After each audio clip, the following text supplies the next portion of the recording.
Alhamdulillahirabbil alamin wassalatu wassalamu ala asrafil anbiya'i wal mursalin nabiyina Muhammadin wa ala alihi wa ashabihi ajma'in, amma ba'du. Kemudian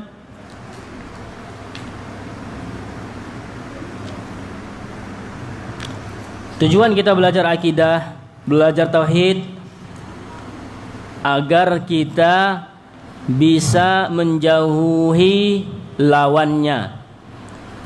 Agar kita bisa menjauhi lawannya.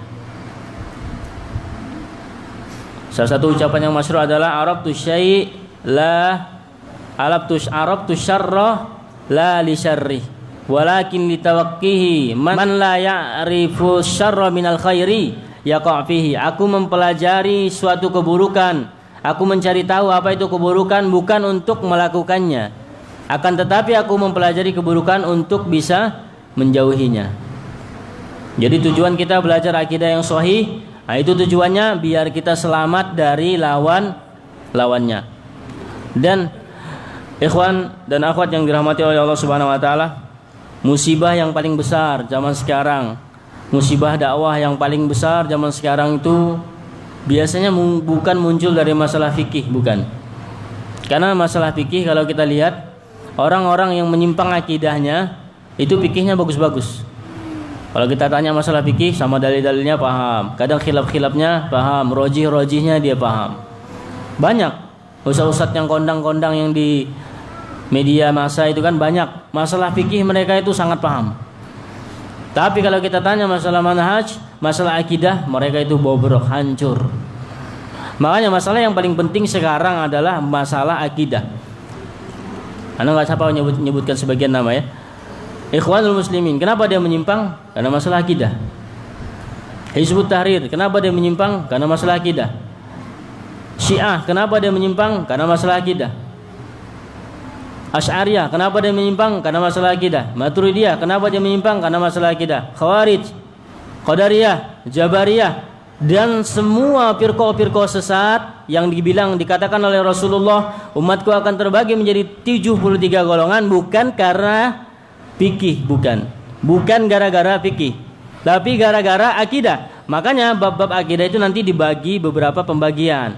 Nanti ada pembagian akidah tentang Allah, nanti ada firqah yang sesat di situ. Nanti akidah tentang Rasul, nanti ada firqah yang sesat. Nanti akidah tentang qada dan qadar, ada firqah yang sesat. Akidah tentang sahabat, Syiah itu kan, akidah tentang iman, ada Qadariyah, ada Jabariyah. Akidah tentang kepada sikap kita kepada pemimpin, ada yang tersesat. Jadi semua penyimpangan-penyimpangan yang terjadi itu gara-gara akidah.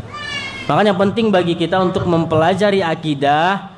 Nggak usah panjang-panjang, yang penting kita tahu dulu dari awal kita baca sampai terakhir kita tahu qaul yang sahih untuk melandasi keyakinan kita. Dan sebagai catatan juga, bahwasanya kita zaman sekarang dalam menuntut ilmu, kalau antum ingin masuk ke dunia maya, ke medsos, itu kalau nggak punya dasar itu susah.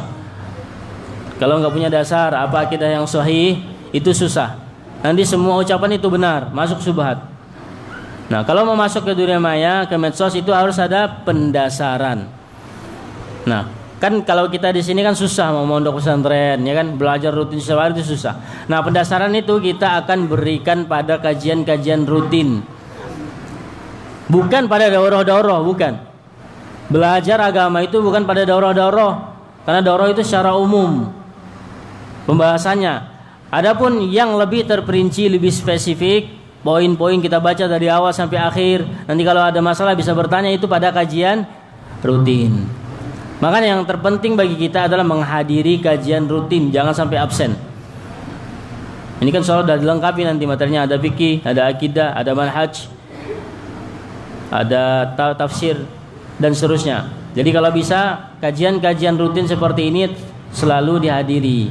Dan harus ada buku pegangan. Kalau ini nih ada PDF-nya nih. Usul Selasa juga udah banyak terjemahannya, yaitu sih. Maka itu ada Usul Selasa yang ada terjemahannya. Atau beli yang ada syarahnya juga nggak masalah. Tapi baca sarahnya juga harus di depan ustadz, biar jelas. Jadi ada pegangan, jangan cuma bawa catatan. Jadi buku-buku yang kita pelajari ini kan ada PDF-nya, kalau nggak mampu beli bukunya dianu aja, fotokopi. PDF-nya itu di print, habis itu di fotokopi. Harus ada pegangan. Kalau nggak ada pegangan susah. Kita belajar insya Allah ini akan istiqomah selama masih hidup. Makanya anak pesan kalau ada papan tulis gitu, karena dibikin bagan-bagan nanti biar lebih jelas. Biasanya orang yang belajar usul selasah itu nggak paham apa maksud dari usul selasah. Padahal usul selasah ini adalah pondasi yang kuat nanti sebelum kita melangkah kepada kitab-kitab yang lebih besar. Intinya nanti mungkin antum bisa persiapan nanti kitabnya. Kita sebutkan secara global. Usul salasah itu 3 landasan pokok kalau terjemahannya. Jadi kita sebutkan secara global. Nah, yang dipelajari di usul salasah itu pertama dia membahas muqaddimah. Nanti ada 1, 2, 3, 4, 5. Pertama yang dibahas di usul salasah itu muqaddimah. Nanti ada poin-poinnya di situ. Ada beberapa pembahasan sama dalil-dalilnya. Yang kedua, al-aslul awal. Yang ketiga, al-aslu as-sani. Yang kedua itu pokok yang pertama. Pembahasan yang pertama itu muqaddimah. Pembahasan yang kedua itu pokok yang pertama. Pembahasan yang ketiga itu pokok yang kedua. Pembahasan yang ketiga, yang keempat itu pokok yang ketiga. Dan pembahasan yang terakhir itu penutup. Jadi kalau dibagi di situ udah enggak?